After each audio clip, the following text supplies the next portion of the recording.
Hi, I'm Mary, a librarian and book reviewer with a focus on stories written for kids, tweens, and teens. Today I get to share with you this book called A Wizard of Earthsea, a graphic novel written by Ursula K. Le Guin, adapted and illustrated by Fred Fordham. For one little boy, life is not easy. He's grown up without his mother, and his father is less than affectionate. But he does show a propensity for magic, and that leads him in a really interesting direction in his life. First, the local sorceress takes him in and teaches him everything she knows, which comes in handy when his whole community is invaded and he has to use the skills that he has in order to protect those he loves.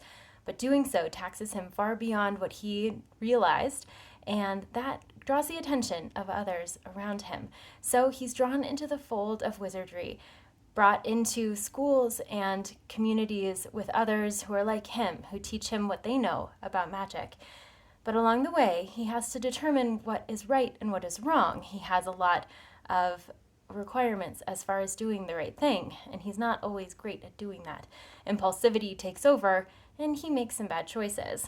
This leads him on a difficult path, and instead of running from everything he fears, he must learn to be brave and turn around to face it. This lovely graphic novel takes Ursula K. Le Guin's classic fantasy and turns it into a visual masterpiece.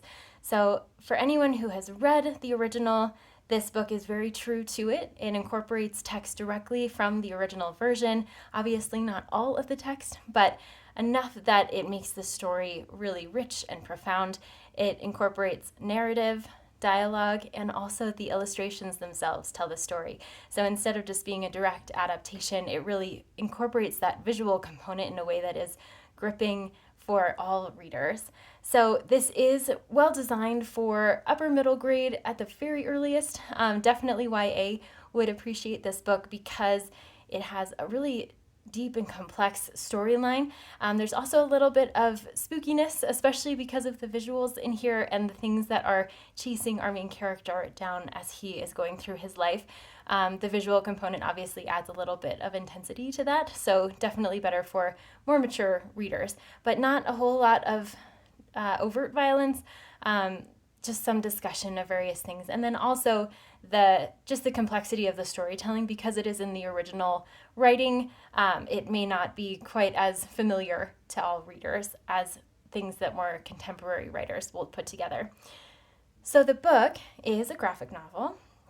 It has a lot of illustrations, obviously, very colorful, a lot of earth tones, so reds, greens, browns, and the characters are decently diverse also in their appearance.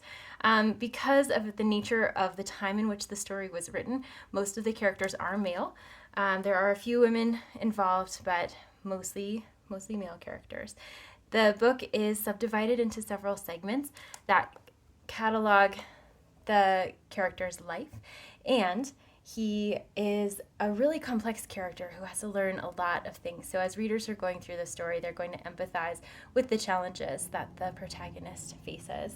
So as a fantasy novel, it does include a map at the beginning to orient readers to this world, and the magic is just a part of the story. It really is more of a personal journey for the main character as he investigates the world around him.